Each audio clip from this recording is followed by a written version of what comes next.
Welcome back to another edition of the FODcast, the show that brings you cutting-edge insights into the future of digital commerce from the biggest leaders operating in the space right now. Every 2 weeks, we are bringing you interviews with people who are either dominating or innovating within the digital commerce sector. These people have kindly given up their time to tell their story, all in the aid of providing you with a glimpse into the future of the digital commerce industry.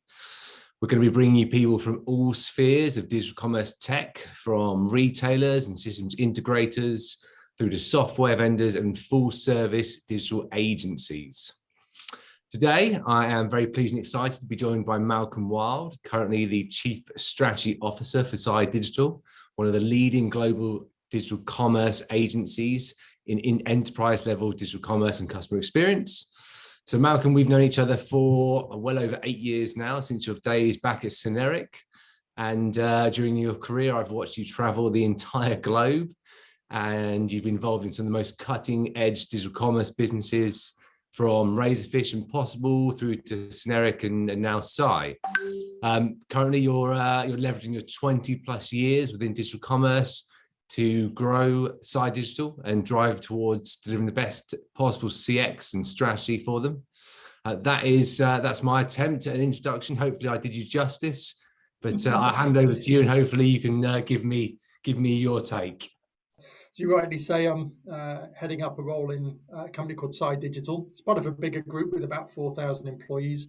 And my role is a little bit group orientated. So I spend a lot of my time on commerce, but a lot on digital and a lot on digital transformation. So it's never a dull moment, really.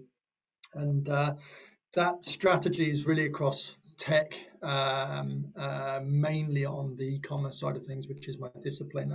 Again, in terms of dates, I was trying to work out how long I've been doing e-commerce or digital, I suppose, and it's coming up to 25 years now.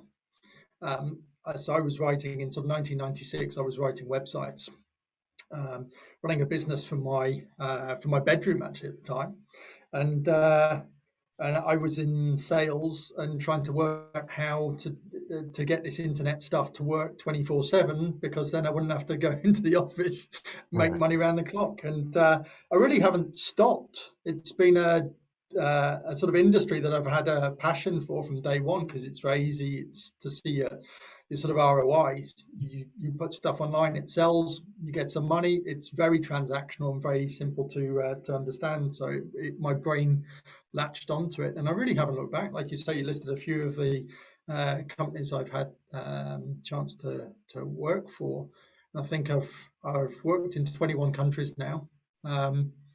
I've run my own businesses. Yes, 21 countries. I've lived in 6 of them. A lot of them I never stay long enough to get my feet on the ground. But yeah, 21 so far. And yeah, I've run my own businesses. Some have been fantastic. Some have been abject failures. And the majority of the things I've done in more recent years have been working for large agencies, sort of heading up their commerce strategy. The SAI-Digital was a business I'd known for a long time. In fact, when I first moved out to Hong Kong about 10 years ago now, they were my largest competitor in the region. And as things sort of moved along, they became sort of frenemies, I suppose is a polite way of putting it. But they had really, really good moral compass. Great guys, hardworking, knew their stuff. But not as mature as the sort of businesses I worked for in Western Europe and North America. So I was able to add some value by helping move them up through the ranks. And I think they're about the largest independent at the moment with no external investment, and they're growing sizably. And certainly over the last sort of 18 months, where we've seen a very difficult situation for the world to handle, it's been interesting to see that at least that business was in the shape where it could continue, and its services have never been in more demand. So we had our best year in terms of sort of financials last year. A lot of that at the start of the year was because of existing customers wanting to do more online. So it was like do or die on e-commerce. And then the latter part of last year and into this year have been companies that are more traditional businesses, so B2B businesses that have managed to deal with their customers face to face through account-based selling, are now having to move digitally. Their supply chain, their customers can no longer fly and meet up with them. So I'm seeing a lot of evolution with that. And what's interesting is that B2B commerce is really taking an awful lot from the B2C world that was sort of 10 years plus in advance. So that's allowing us to accelerate a lot of what these B2B businesses would expect to see. They're Yeah. all customers themselves. So there's another dynamic to the dimension I really like is I'm based in Asia for the majority of my time. I'm actually in Singapore at the moment, so this is my current home. Country number 21. So I'll put down roots here now. And what we get to see is this sort of dynamic of how commerce is done differently here versus North America and so the UK, which is still one of the most advanced e-commerce markets in Europe. The experience is radically different here. And when you go north of the border, I spent a lot of time in China and seeing how companies like Alibaba and their Southeast Asian business, Lazada, how they pitch to their customers, how they market to their customers, the types of products that are bought, what sort of promotions sort of trigger customers' intent to buy. And it's a whole different game to what you would see elsewhere. And certainly when they're doing the online to offline world where they're making sort of pop-up stores, these e-commerce brands. In fact, in Singapore, only about 2 weeks ago, Lazada, which is Southeast Asia's Alibaba, they had a pop-up store in one of the retail malls that was currently the big brands were leaving there because they couldn't afford to be there. And the e-commerce giant moves in and sets up a mall. So, I mean, it's pop-up, it's experimental, but a lot of the stuff is you pay with your face and you walk out with the goods. And there's a lot of very interesting things going on in that. And they're using a lot of much more advanced technologies, I think, in terms of machine learning aspects of artificial intelligence, which sounds a little bit grandiose, but really it's data analysis on steroids. And being able to predict what products to buy in. So rather than sort of drop shipping, it's a next level ahead, sort of predictive manufacturing even. So I'm seeing a lot of that stuff. And I think the pace of change over the last 2 years, if we've been doing this this interview, say 2 years ago, and you'd ask me, well, what's changing fast or what have you, I'd probably say, well, not an awful lot. In 20 something years, it's very samey. But certainly the last few years has dramatically accelerated. Yeah, absolutely. The consumers, the people that win. Absolutely. Really we'll certainly be probing more on some of those changes and how COVID's impacted in the acceleration. But if we can just go back a bit to some of the past, because you mentioned 1996, you were working on how to make the internet work for you. So in 1996, I was trying to work out how to do my GCSE maths and pass that, I think. James, what were you doing in 1996? 1996. I was probably sat in a history lesson about now, wondering what the future is going to hold. Studious pair. Well, I failed my maths, so if any of your audience are going, well, I need to get a PhD and an MBA and these sort of things, no, you don't have to. You've got to hustle harder if you haven't got those things. But yeah, I failed maths at GCSE level and became a very good programmer. So I think it was just motivation. I kind of saw dollar signs on the end of the stuff I was doing when I was coding, whereas in maths it was things I wasn't that interested in, perhaps. So it's really interesting to hear someone say that from a technical background as well, because I'm a great believer in that as well. Particularly in recruitment, I don't think you need to have any specific degree or qualification to be successful, but a lot of people within IT believe you have to have a computer science background or a strong mathematics background to be successful. But here we are, it's proven from you that that's not the case. Yeah, it really isn't. I've been in a lucky position to employ people with PhDs. I've been in a lucky position to take on interns that have carried on into the business to become managing directors. I don't have much of an academic backstory to talk about. Didn't go to university. was self-taught. I mean, in fairness, when I was learning, it was much easier to learn. It's just such a huge industry now. You wouldn't even know where to start necessarily. But I kind of found a passion for it, and I'm not a big believer in do what your heart tells you. I mean, you've got to pay the mortgage. So the actual backstory as to why I ended up getting into computing is my real interest is motor racing and cars. And I was trying to think, well, do I go and become a garage mechanic? And I was working out how much they can earn. And then I worked out, well, if I did computers, I'd earn significantly more than a garage mechanic, and I can pay someone else to get wet and cold and oily fixing my cars. So that was purely the motivation. So I still have a collection of cars, unfortunately not in Singapore. So I don't get to play with them particularly much. They're more of a burden than an asset, to be honest. But the computing was something that it's very logical and very practical, and I kind of got my head around it that way. If I had the luxury of a good education, and people have asked me and said, well, what should I study, what discipline, etc. It's very hard to predict because the market moves quickly, and someone once asked me, what computer language should I learn? I'm kind of like, well, you learn the principles of it, and then you adopt whatever the current language of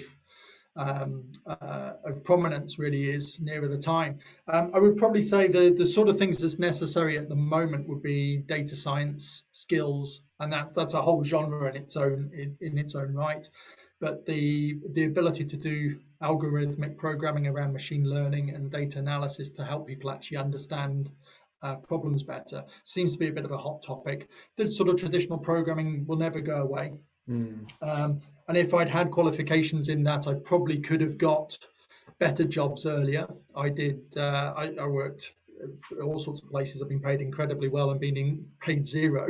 So there's not been much consistency in there, certainly in the early days as I was making my mark. Well, and I would have been up against guys that were very talented and also probably certainly on paper better qualified. But once I got into a few jobs, I mean, the benefit I had was starting my own business. Is the only person you don't have to interview is yourself.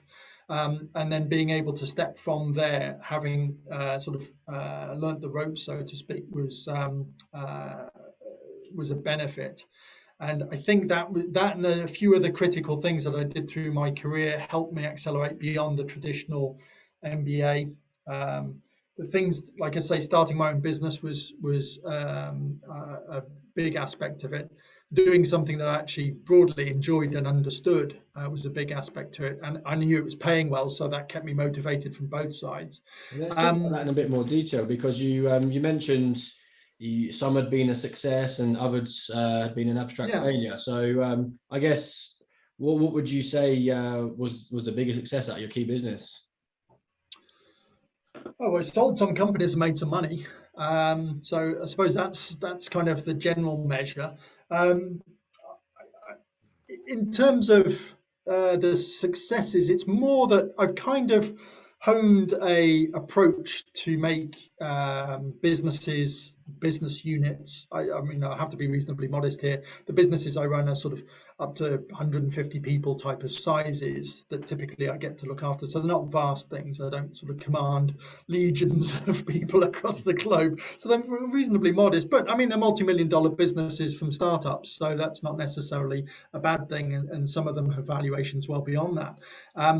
And I've got quite good at creating a structure, so almost like an innovation factory, to create the idea, the concept, and know what things to put in. I can also smell death a mile off in terms of if I'm going into business and it's set up wrong, you know what to look for the fault. So I suspect that's probably more of a discipline that I've, from a success point of view, to get that out of the process and still be going is pretty good. I should start to plan retirement at some point in time, but yeah, I'm still doing businesses for good causes really at the moment. So that's a little bit more in terms of success that I get out of it. There is money, and that's the thing that people always want to hear about really. I mean, how much money can you make, blah, blah, blah. But I think in terms of where I choose to put the focus these days is on businesses that have much more of a social impact. And I don't mean that in terms of charities. These are businesses there to make profit, but they'll do something that will change the world somewhat. And the group that I'm with and why I'm with them is that they invest very heavily in creating that type of business. All tech heavy, all high impact on doing transformation of challenging markets.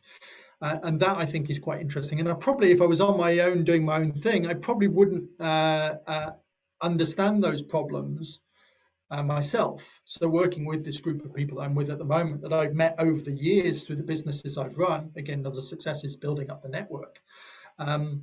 That's helped me find these really interesting challenges where I can put my brain towards solving something with technology that will have a greater good. So that, I'd say, is my real takeaway outside the money side of things. That's really what I enjoy doing. And Malcolm, with regards to SAI-Digital, so you've already talked about the differences between North America, UK, probably partly Europe as well, and then you've got Singapore, you've got China, etc. What is the strategy? Because you're the Chief Strategy Officer for SAI-Digital. What is the strategy? Is it to innovate? Is it to dominate? And are you intending to push this way and start to have an impact on the UK or North America with the style of delivery that SAI-Digital is pushing? Yeah, so the approach, I mean, it's relatively straightforward. What we had to do as a business is pick a niche that we were good at and define yourself, rather than trying to be a technology agency that could do lots of different things. It's quite competitive, and you're not overly valued, especially if you're starting in this corner of the world in Southeast Asia. Labour and quality of service tend to be pretty low level, so you've got to really stand out from the crowd. So when these businesses started, and when I started the business over in Hong Kong, I took the view well, let's be the, so to speak, the Gucci of this market. Let's do e-commerce better than everyone else. And let's just focus in on effectively the Gartner Magic Quadrant platforms, and let's sell to a specific vertical of clients. So B2B, for example. And just do that. Get known as the best people. If you can hire them, these are the guys you go to. So build that reputation up. Because that's very difficult for someone to counter. They can count on price, but then it's a race to zero in this corner of the world, and that doesn't really help. And it keeps you focused on a handful of particular types of platforms or technologies that you can just define really, really well. And your discipline gets better, your approach gets much more repeatable, the amount of errors and whatever reduces, so you just get darn good at it. Then the next step is that in the maturing of business, that type of system integration world that's broadly dying. There's a lot of SaaS platforms out, and there's a lot of people that will do the similar work for cheaper. So again, how do you differentiate? So you've then got to sort of expand your services into not just doing projects, but actually helping your clients make a success out of the solution, the why rather than the what. So why are they getting into e-commerce? Well, they need to sell because of whatever the backstory is, not just build them an e-com platform and then run to the hills, because it's sort of elephant hunting territory. But there is also a land and expand approach. So there are certain markets, typically in Southeast Asia, most of our team are in either India or Vietnam, the bulk in Vietnam, I would say. And we probably operate about 90 to 95% of the resources in those hubs. And then the rest of the resources are sort of sales and client account work. So we're a nearshore partner. And that works quite well with a lot of business coming from the likes of Japan, Singapore, Australia. And we do have clients in Europe and in North America, although they tend to be people that have hunted a bit harder to come and find SAI-Digital. So we do have offices in those locations, and it is a case of gradually expanding. We've put a lot of the global expansion on hold at the moment for pretty obvious reasons, because we tend to try and spend a lot of time FaceTime with our clients, and we're not able to do that. What I was surprised at was how quickly those customers have changed their tune from needing to have you in the office to actually accepting the fact that they can do things remotely. And thankfully, we'd honed our sort of remote working skills over the years. So it really wasn't a step change. I mean, before COVID hit about sort of February last year, we were working from home with the entire business to make sure that everyone, including HR, could operate their businesses remotely. So yeah, for us expanding into those additional markets and taking in broadly what is the same services, then that's a relatively easy thing for us to do. So we're anticipating over the next about 2 years for our global revenues to double. The limiting factor to that's probably more hiring high quality resources and training them. We're pretty good at retention. And places like Vietnam, we have no shortage of great candidates coming in and giving them good, interesting work. The other thing that we've then branched out, so there's this sort of vertical expansion from the commerce, then you're kind of expanding out by territory.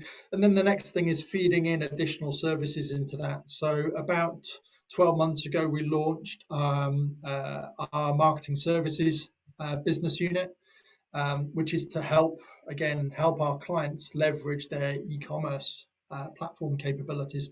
So that how do you attract the customers in? And a lot of companies, you'd be surprised how big some of these companies are, and they have no digital marketing services. They might have a CMO who has a broad understanding, and they might have an agency of record that will do creative and campaign type of work.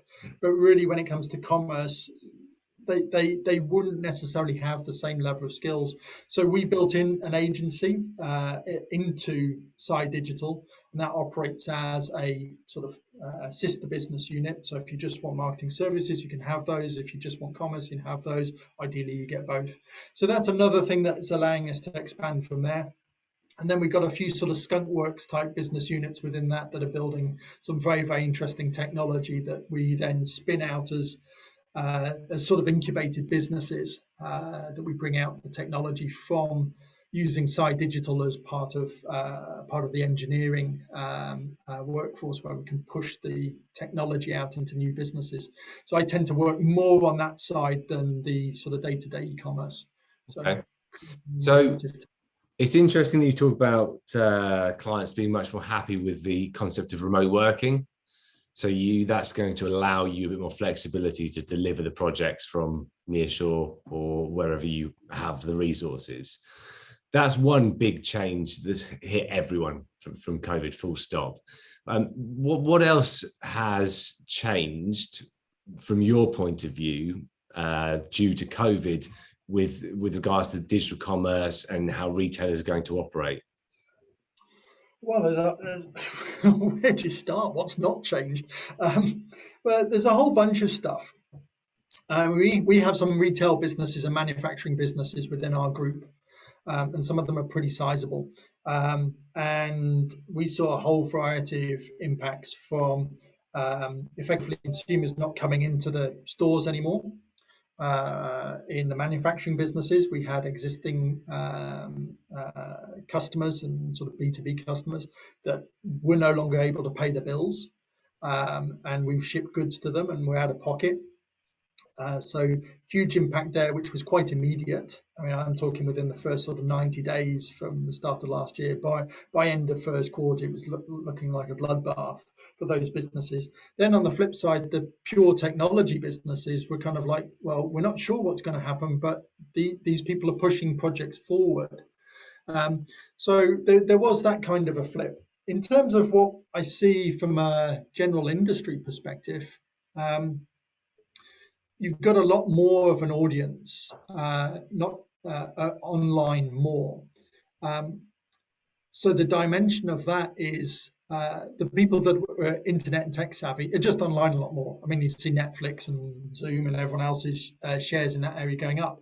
But you're also seeing people that traditionally would not have bought online out of preference, having to go online to order through Amazon for the first time. They're having to use, you've got old age pensioners having to use QR codes on their mobile phone to get into shops. So that's pushing, I mean, it's a little bit of a steep learning curve for some, but it's pushing people into a digital world where they aren't really having much of a choice. So an old example I used to give to people when we were sort of designing, broadly speaking, a website is assume your website is the reason why someone's got a computer and gone online for the very first time. is your solution as intuitive as it should be? Now that's hard to say anymore, because I think kids are kind of born with a mobile phone these days. So what are you going to do? But there are aspects of that audience that are going in and buying and experiencing your type of product or your type of service for the very first time, and they have zero loyalty. They don't have to buy from you. Every product you're selling, you can get, broadly speaking, from somebody else, potentially cheaper if they can search for it. So it's a real arms race internally to balance the aspect of having a good quality service, which is based around making money off the products you sell, being available to the customer. So can they find you? So that's the sort of marketing angle. Being able to treat those customers well so they come back time and time again, because you've got a lot of competition. So those aspects have been very aggressively changing over the last 12 months. I don't think it changes the skill set that we have, but I think it's changing our customers' need to sort of upskill themselves. Like I say, a lot of companies that we deal with might have a CMO, but they don't have a digital marketing person, or they don't truly understand how the technology works and what the pros and cons are. And then if you're a reasonable sized business, you're having to layer in customers' concerns about privacy. So if you're going online for the very first time and you're doing it in COVID, your personal details are going everywhere. And I'm sure you see lots of scams and a whole variety of internet trips and hazards that are coming out, which is very typical both in a recession and also in a bubble where everyone's trying to make money off everyone else, regardless of how they want to do it. And you've got a very large audience which really don't understand the true nature of the industry that I've worked in for 25 years. So trying to educate the customers and look after them and keep them safe and help them spend money well. It's a tricky one to do, especially at scale. So I'm sympathetic to the big organizations. And I see most of the big companies, the big retailers, struggling with capacity, both in resources, and I'm sure you see this yourself, and they're all fighting over the handful of development resources that are only darn good.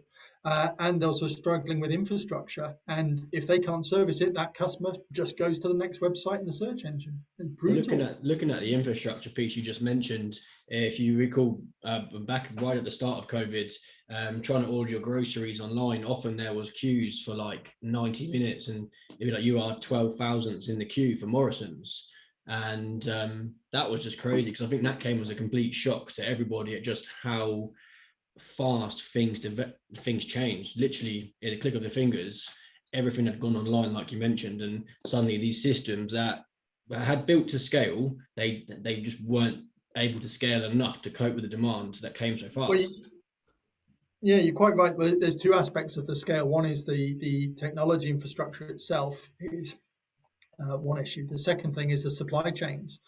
We've kind of forgotten, certainly as a consumer, you'll be forgiven for not understanding what's involved in getting that product that ends up on your doorstep. That's come a hell of a long way, in many cases from China. And if you start cutting off the supply chain, as we saw through COVID, which broadly started in the east and headed west, that supply chain was getting cut all the way through with delays, restrictions, lack of supply. So actually, by the time you had a large-scale impact in somewhere like the UK, they were already suffering supply chain challenges. And then you just put a massive demand on the infrastructure and the business, and it's a miracle most of them kept going. But I mean, the likes of Amazon could probably cope, but I tried doing an Amazon order only the other day here in Singapore, trying to get bottled water and toilet paper. I thought, hang on, they've run out of the basics again. Is it just a glitch in the system? But they're still having a lot of trauma behind the scenes. It's very, very difficult to for these guys to plan and predict what's actually needed. So yeah, it's not just the technology aspect, as I say, it is actually the plain old logistics of retail. So something that's interesting for me, it's 25 odd years within tech, and a lot of that is in digital commerce for you. What keeps you doing what you're doing? Why are you still doing the same thing and involved in digital commerce tech all these years on?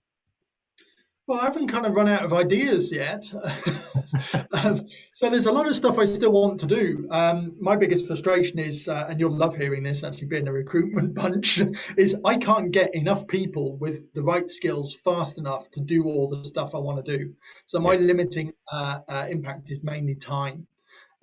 So there's a whole bunch of things that I've got on the laundry list of things that I want to create. So I'm working on a few potential unicorns at the moment. So that old adage of sort of $1 billion startups. So I'm working on those things because it would be nice to have one of those sort of feather in my cap. I mean, I've had my fair share of disasters along the way, but I'm actually working with a good bunch of people now with sensible investment going into solutions. So one of them is going to be broadly successful on a big scale. Which one it is, it's kind of a bit of a 2-3 horse race at the moment, just to see which one will come out at front. So I'd really like to do some of those things to make something ultra successful. Again, it's not about counting the money, because I mean, these things they're not entirely an investment. They're an investment from a lot of people to get it right. So it's great that I get to lead the technology on it, but so it would be nice to have one of those, I think, done, and also one of those things that works for the social benefit. It actually does some good to an industry rather than it just being another also ran.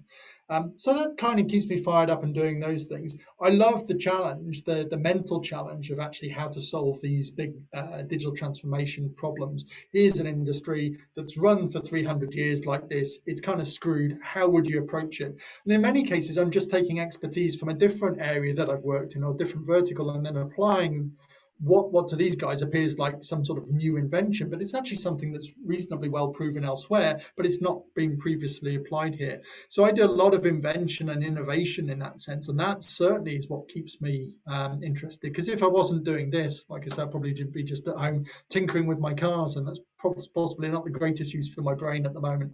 So whilst I'm enjoying it and making money at it, then I'll just keep cracking on.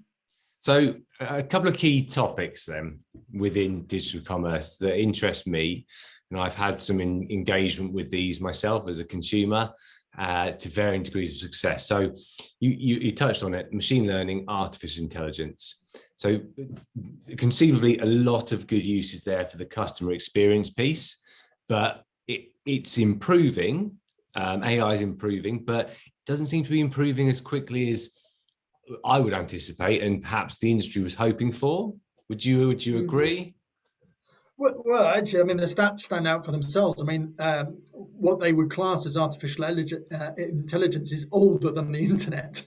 So that sort of computer science branch of doing the sort of predictive learning has been around for a very, very long time. It's broadly new to the internet, and that's down to the fact that a lot of the technologies are now commoditized through the likes of Amazon Web Services, IBM, and a whole variety of other organizations that offer these incredibly smart computing services with the horsepower required to crunch the numbers. And then all you've got to do is work out, well, what's the business problem I want to solve? And that seems to be the sticking point. I've done quite a lot of work in some very deep AI around sort of bias. So how do you know that the machine learning algorithms are actually working in your favor or not? And you can go and read up. There's a whole host of challenges with that. I mean, Elon Musk was trying to address it through the openai.org, and there's a whole variety of others that are there. So I spent several years working in trying to come up with sort of ethical AI. But in terms of the aspects of it, and you can split down the genres, whether it's computer vision or machine learning or whatever aspects within the sort of AI genre. The one that I see the most relevance for in terms of commerce is the machine learning side of things, being able to predict what products you should manufacture. So again, deep into the supply chain, what things should a factory be making to suit what the customer demand is going to be. So that's predicting the customer's demand. Because, for example, customers will search for a product, but that's not necessarily the product that they end up buying. They bought what was the nearest. So if you could see what those customers were wanting and why, and predict those trends and make the product and have it close to the consumer in the right time, you're going to sell much more product. Yeah. So I'm working on those type of things. We've done a whole bunch of prototypes just before COVID, actually, on how to do that sort of predictive manufacturing or sort of manufacturing 4.0, it gets coined as well. So those things I'm seeing coming in into the industry. But in terms of most organizations are doing things like smarter recommendations engines and things like that. So they're just touching around the edges. There are some great stuff coming out of the likes of SAP and Adobe on automatically creating content. I mean, if you see any of Adobe's presentations about its media creation and content creation, you wouldn't want to be going into university to study that that particular discipline, because you will be the one that's replaced by a robot. So it is getting quite good. It's still early days, really. I mean, it's still steam powered by comparison to where it could be in 5-10 years time. But yeah, it's definitely the genre to watch out for. Yeah, so, certainly. Sorry, James, you're going to say something? Yeah, I was going to say it's really interesting if you look at where we are now with some of the predictions the computers make from like products you might want to buy based on your history and based on your searches and based on the tagging by your iPhone and what have you. And then for you to say we're still nowhere near where you believe we can get to, I'm thinking, wow, okay, well, what's next? And I'm going to almost be tempted to buy something that I don't even want because I do actually want it. I just don't know I want it yet. Yeah, you're taking the next logical step. Why doesn't Amazon just send you the products it thinks you're going to want as they're driving past your house? Yeah, you're out of toothpaste. There you go, sorted. Dropping out of a drone in the sky, won't it? And then you're just going, well, should I send it back or not? So there's some extreme use cases for these sort of things, but I think it is a case of using it as a autopilot for a lot of the technologies, where it can look at data and you can get a God's eye view rather than you looking at your behavior. When you start taking it across a large scale platform, and especially someone like an Amazon, they're trading, they can see what their traders are doing, they can see what all the customers are doing, and then they can start doing pretty strong predictions off the back of that. And the way to look at what's coming next is really to look at what's patents are filed by these organizations, to see the interesting things that they think are going to be relevant in the next few years. So we do some patent filing for the technologies we invent, and I'm always tripping over something from one of those large scale retailers that's a step ahead of us in some cases. Right. So along the same lines, but obviously a slightly different piece of tech, is augmented reality. So we've seen Zara use this. I've used this when I was buying a new front door for my house and taking the photo of my house and getting the door put on the front. It seems like a great concept, but it really feels like it's been there for ages and it's never really been capitalized on or done really, really well. So is that just a fad? Is that something that you'll see in the future in your view? Yeah, I have. I've got a soft spot for VR more than AR, I would say. But really, if I had to sort of bundle it up, VR's for games, and the penetration is woefully low compared to the sort of aspiration for that industry, because the horsepower required for the machines and the quality of the visual experience isn't quite there. And I mean, it's a lot better now than it was. I used to write, used to write virtual worlds in text file in Notepad, so VML files. So in old school, so it was like Minecraft, a dreadful experience, and sort of 200 line displays that would give you a headache within 5 minutes. So it's got a lot better. But that's kind of VR, and I think there's a huge space for it in terms of the gaming environments. But when it comes to the its sort of sister experience of augmented reality, I do see that as being a business experience. And where I've seen very good examples of that is really in two areas. So one is the workspace environment, from when you've got, for example, a mechanic needs to the passion. Mechanics opens the hood of your car and stares in at the engine, and the augmented reality is mapping out, here's the oil filter, here's this, here's the thing that you're going to need, and whatever. And it can show you the experience there. But the amount of data that you've got to prep, the creative media that you've got to do on there, it's still so uneconomic, I think, to produce a lot of these things outside some very specific verticals. In the consumer world, there's a little bit, again, the barrier to entry has kind of been the devices you can use the things on. So you used to have to get headsets, whether it was a HoloLens or what have you. But now you can get the augmented visual players that do the sort of look through on a mobile phone. So you can kind of hold up your phone in front of you and it shows you the corner of the room, and then you can put a sofa into the corner of the room that you're thinking of buying. Those things are actually quite nice to look at, and we say huge conversion rates in 3D product versus the traditional sort of video and 2D. It's next level up. It is gimmicky. So there are aspects of, say, photo quality. Oddly, I spent 12 months working with a product like a CAD company that specialised in garment design for 3D, and we spent nearly a year working with them to try and get the quality of denim. So it's for one of our companies within our group, trying to get the quality of denim in 3D to look as good as it would do in a photograph. And the reality was we got as close as we could, but it's still not quite there. And that's using the best people, the best tech, whatever that's out there. But it is good. It's, I think from a consumer point of view, it adds another dimension which will encourage sales. So I don't think there's anything lost there.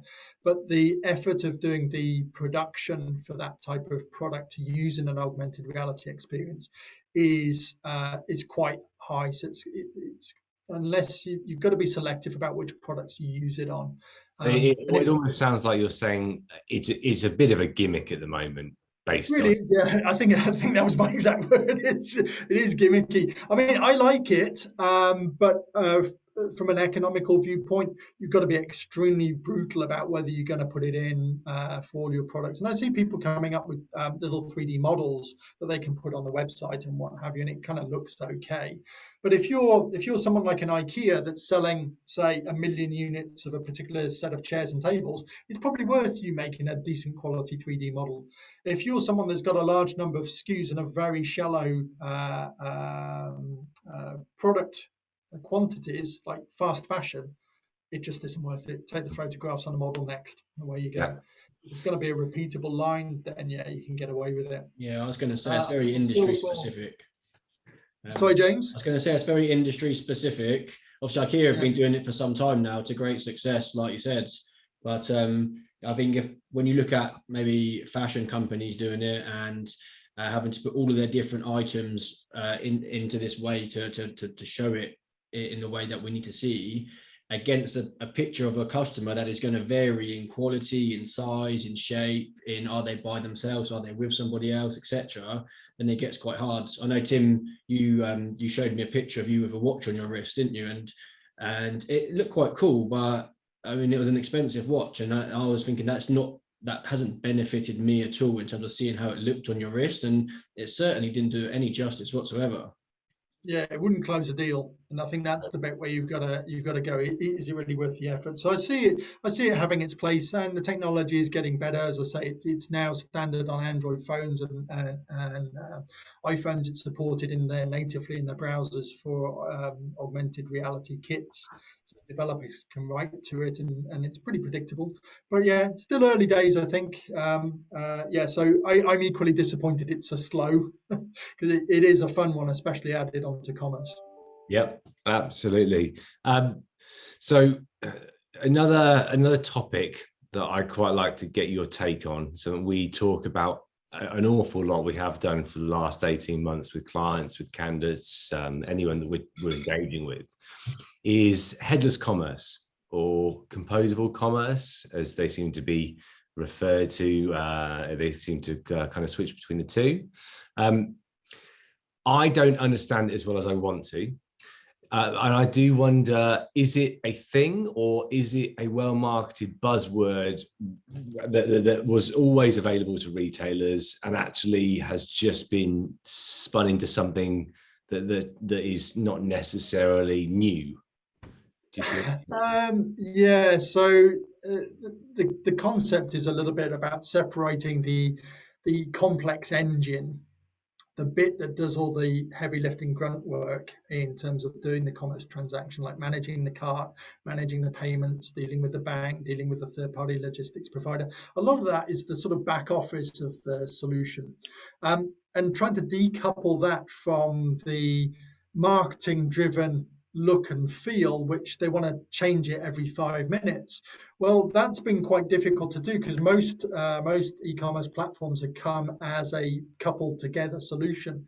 So a headless gave businesses the ability to kind of separate their back office functions, complex engineering, from the sort of fluffy creative that's going to change every 5 minutes. Because this lot, if you change it, it breaks. And the front end is the stuff that they want to change constantly. So the only real way of dealing with that was using a very comprehensive and typically expensive content management system. So that would be the likes of the market leaders, be it a Sitecore or an Adobe. There are others available. We're partners for both of those inside Digital, but there are plenty of choice. But there are companies that have come out and done reasonably well by saying, well, we'll just provide you the back and a kind of template for the front, and then you can go and make it how you want. So don't pay us to produce a big content management system that you're going to regret because you want to tear it to pieces anyway. So I think there is a space for it, and it has come on somewhat. Where they've kind of struggled, so I think there is an Achilles heel with some of these solutions, is that there is a bit at the front that drives the stuff at the back. And both those two brands, Adobe and Sitecore, are very good at integrating the customer experience piece into the commerce transaction. I have got a personal preference as to which one I think is doing it best, but given your audience is pretty broad, I don't want to upset anyone. But yeah, you can call me separately if you want my personal off-the-record opinion. But that bit, in terms of if you just get headless commerce only, you'll have a sales engine. But really what you want to do is know an awful lot more about what your customers are doing and dynamically change propositions and pricing and these sort of things. And I see all but a handful of headless commerce solutions falling down in that respect. They don't quite have it connected up. So yeah, if you want a good performing commerce solution, and you know you're going to be changing the front end every 5 minutes, then headless is definitely a route to go down. It is a little bit of a buzzword, and you are paying less because you are getting less. So you've got to have a very, very strong front end team or creative agency, which many companies that are looking at that solution will have. But it doesn't necessarily give you any more advantages over that. I'd say that the stronger challenges are really the likes of the software as a service platforms, which be it the sort of Shopify's and Salesforce's and these sort of things. I mean, everyone's kind of going cloud these days. But those are the innovation roadmaps that you see out of those platforms are light years ahead of a traditional on-premise or on your own cloud software solution, which you might have gone with a headless. So that's where the danger is. You can still end up buying into a solution and you're locked into a very limited roadmap versus the competitive solutions. But it depends what product you're selling and how innovative you need to be in sales.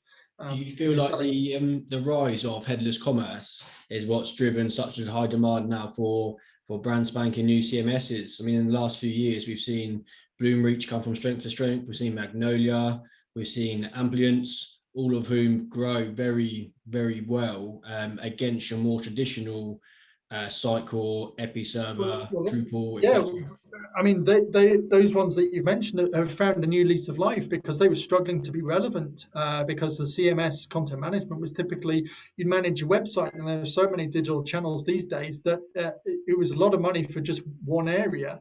And if 90% of your traffic was on Instagram, what are you doing with a heavy content managed website? But now if it's a case of managing the front end for your e-com platform, then that was a whole different argument. So yeah, those organizations that have built those connectors into those sort of headless CMS engines were quite good. You see some headless content management systems as well, which is another interesting aspect. But again, it's the same challenge. It's where if you've got a very strong front end, development team or agency, then yeah, you can have full creative control, and then you're just connecting into the back to get the widgets for login, registration, etc., etc. But the bit that I see missing an awful lot is that interplay between the customer experience across the channels and what you're doing in your e-commerce promotion. And you really, to get it right, you've got to have both of those aspects. So if you just buy just headless commerce on its own and think you've got some whizzy front end devs, you won't be as performant as you could be. You've got to tackle the customer need first. Okay, and then personally, how would you go around doing that? Well, there are some pretty good solutions that actually have that. Like I mentioned, so the Adobes and Sitecores have a very, very strong personalization engine and content and commerce. I'd probably say maybe Sitecore's got the lead at the moment over the Adobe. Adobe bought Magento, and that's not as integrated as it would need to be, but they are getting there. The scary ones will be the likes of Shopify, for them to put on a content management system type of marketing channel over the top of their platform would actually be a lot easier than doing all the commerce stuff that they've done so far. And then, well, what do you need all the other tools for? So there's still a lot of cannibalization happening in those markets. But again, you've got to, James, going back to your point, is which one would I choose? I mean, it depends on the need that you've got and knowing your customers. I have got business associates and clients that have their e-commerce purely on social media channels. Like in China, it's very common. You don't have a website, you have a WeChat experience, which is the equivalent of having an Instagram store, and that's it. Everything is on that ecosystem. So they don't bother with anything that's outside it, because the bulk of their world and their customers are just in that one place. So that's really interesting, because I'm not too familiar with WeChat. I've seen it come up on my LinkedIn feed a few times, particularly with people associated to the Asian market. And I kind of looked into it. Well, I couldn't really work it out, and you've just reminded me about it now. But that's like an Instagram equivalent. Oh, well, it's more than that. I mean, it started off as just a chat tool. So it was more, I would say, when it was really coming out originally, it was more of a sort of WhatsApp type of comparison, like a direct peer-to-peer messaging type of solution. But what they did was, once they got that audience, they just created a whole ecosystem around it, with payments being one of the first things that followed after that. And you could use their platform a bit like a sort of cross between WhatsApp and PayPal, and then everything else got added in. And I think you saw in the UK, I think Grab launched recently on the stock market, if I'm not wrong. And they're another one where it's they're a large ecosystem player, where they have messaging and commerce and experiences in there for retailers, where they can just live in that ecosystem bubble. They provide all the infrastructure. There's no servers. You don't worry about anything like that. There's really isn't much in the way of development required. It's a different world that you're playing in, but they have huge audiences and everything is tightened up. So you've got to be in it to win it, type of a thing. But the equivalent in sort of Western markets are, you just got an Instagram and Facebook store, and that's it, and you don't bother with a website anymore. And that can be enough for some people. Yeah, particularly your small boutiques, I'd imagine. It's interesting because it's something that I don't know a huge amount about, but it's stuff you hear is becoming more and more prominent online, and with companies setting up these stores. And obviously the whole Facebook ability to buy products through Facebook was a huge talking point last year. So, well, there is a challenge as to why wouldn't you do that? So to sort of preempt a question from potentially from the audience as well. If I've got Instagram, do I need a website at all? And the answer is, well, to a certain degree, no. But if you're in an ecosystem, that ecosystem has a whole bunch of rules that are constantly changing. And one of the main things that you worry about is your profit margin. So you don't own the customer. You're sharing your profits because you're using their payment gateway, so you're paying their fees for things. If you don't follow their rules, you're out. So and they're also promoting, like a marketplace, they're promoting your competitors' products, is an argument. So what you tend to do is you find parallel channels. So an organization will launch a product on Instagram because it's easy to get to a large number of customers potentially, but then they'll have specialist lines or limited edition runs or promotions on their own website off off that platform. So they use that play between attracting customers in that ecosystem like an Instagram, and then drawing them back out, and then using their own communication channels so that they can talk directly to that customer, because they ultimately want to own that customer and reduce the operating costs and get them off the Amazons, the eBays, or the sort of social media channels. So I think you just got to understand the strengths of both. But there are some brands that I know that, especially the smaller ones that are starting out, that go Instagram all in, and that's it. Nothing wrong with that. Well, you see the rise of the influencers as well, particularly in the UK. Such a huge market right now. So it goes to show. I'm too old to understand most of that. Sorry? I'm too old to understand most of that. So I will leave you to innovate in the areas that you're innovating in, as I'm sure they're far more interesting anyway. Okay, so we've got 3 questions that we like to ask everyone, that we tend to use to wrap up and just really try and understand what the future holds for the digital commerce sector. And they hopefully give us and everyone listening some real insight. So the first one, and I know that there are loads, but if you can just try and narrow it down to the single biggest challenge you see now over the next 2, 3, 4 years for retailers. Cryptocurrency. Really? Interesting. Yeah. That's the first time that's been brought up. So I'm really interested to find out why you think that cryptocurrency is going to become such a problem for retailers. They don't know how to deal with it. It's a very volatile market. We've got Betamax versus VHS race going on, for those of you old enough to remember that, with different types of decentralized finance. But there is a lot of money being plowed into that now. In the last 12 months, a lot of institutional money is going into it as well. You can argue. You can be an Elon Musk or Warren Buffett deciding whether it's an asset or not, but it's as a genre, it's not going away, and it's still very, very new. The challenge is how do you take money the way that your customers want to pay? So if you're in the US and you're taking PayPal, your customers can effectively pay for the transaction using Bitcoin. Whether you receive that or not, or you receive US dollars, that's a different thing. But I don't think the retailers know whether it's something that they should be getting into, how they're going to address it, how they recognize it. Do you want to take a Bitcoin payment for a product, and maybe the Bitcoin will double overnight, maybe it'll halve overnight, but you've still got your own fixed costs. So I think that volatility is a challenge. I think the decentralized finance system and the deregulation, well, effectively the removal of banking in its traditional sense, will change things dramatically. So effectively, the retailer can become a bank in a technology sense, not from a legislation and taxation perspective. I think the governments in their own jurisdictions will come in and start putting control measures in, because it's broadly unregulated.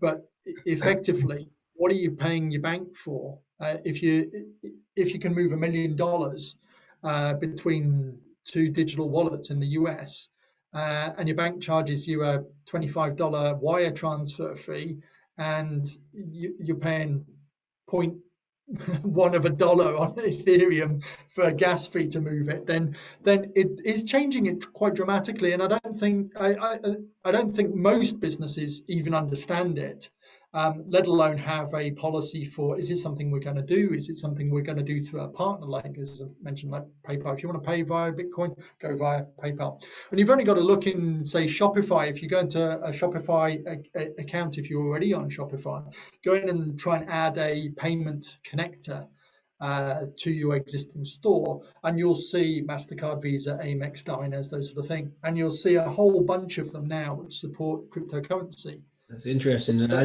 don't see the retailers having any offering around what that is, or knowing how to deal with it. I'd love to hear from some that do. I think you started trading with cryptocurrency. It'd be awesome to have a chat with you off air about your thoughts on it, because it's clearly something you know an awful lot more about than I do. But yeah, I run a few businesses that are backed with blockchain technology, so that's slightly different to cryptocurrency itself.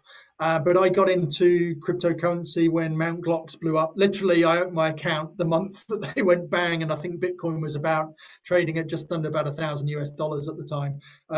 I still have a reasonably pleasant-looking portfolio in a variety of cryptos, but I would say that was like more than more than anything else.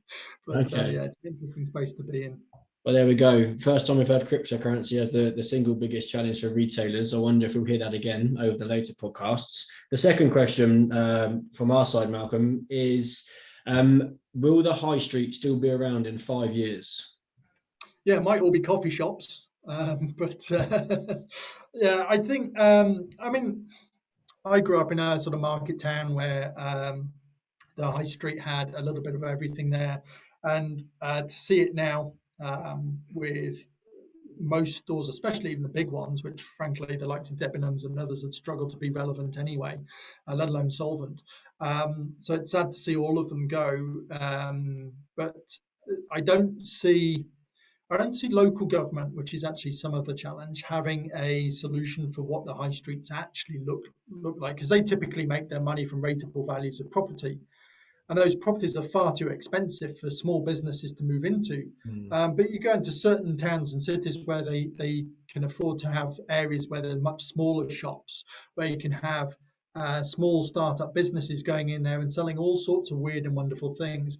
I don't think we need the likes of another Debenhams in a land where we've got an ASOS and an Amazon. But what you do need is a reason to experience shopping. To go in and do something and kill some time looking at lots and lots of things in the high street, and the centre of a town.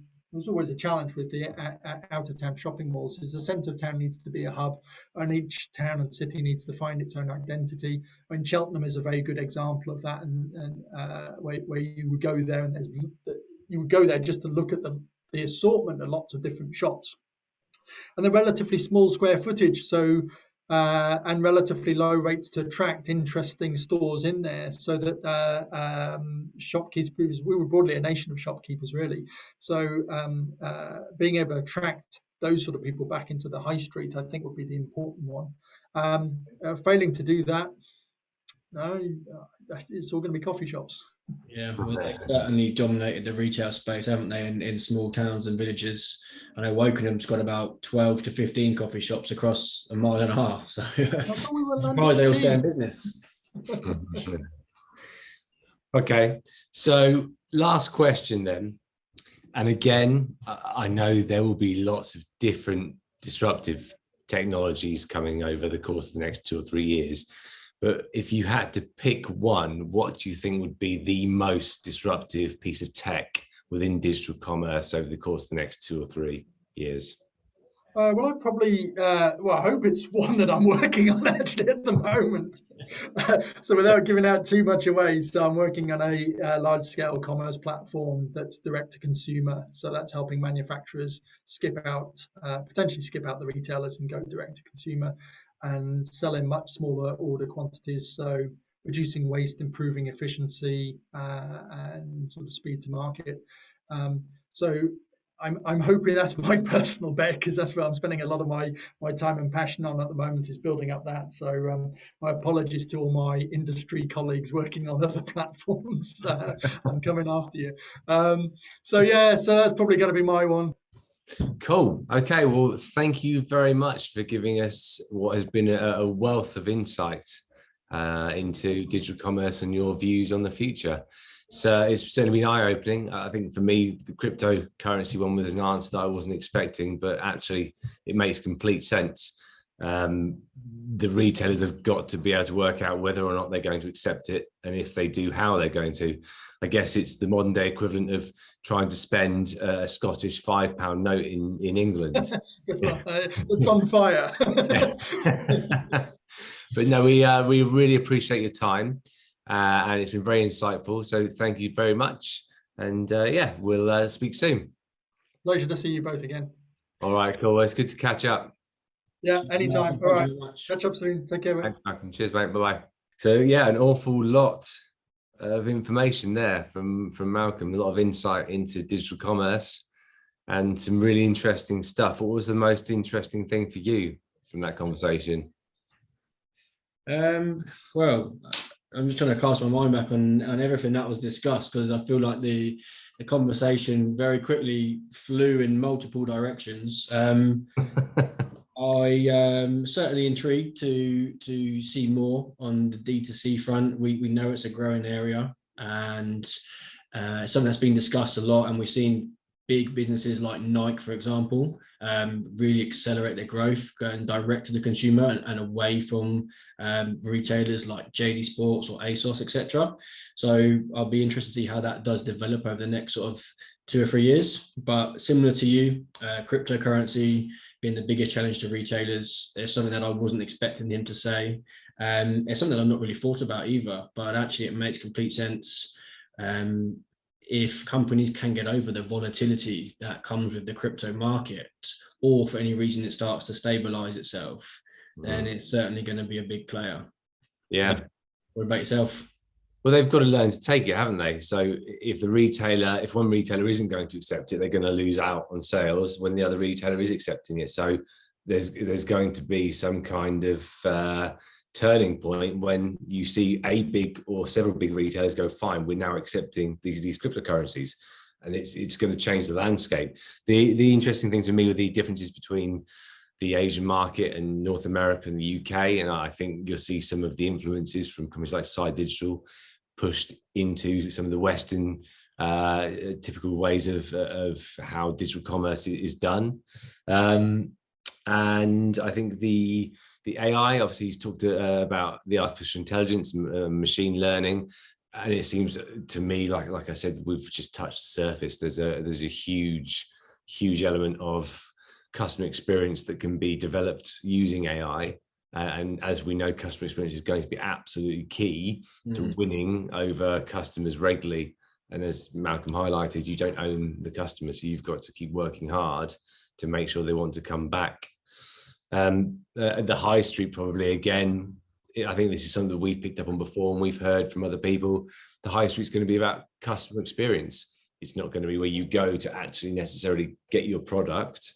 It's going to be where you go to try on the watch or look at the sofa, feel the fabric, whatever you want to do before you make the decision, and then making that in-store experience really quick and easy to purchase it and have it delivered to your house either before you get back or next day. That's, I think, again, where the high street's headed and what people have raised to us during these podcasts. Yeah, I think the in-store experience is going to be key for helping develop customer loyalty.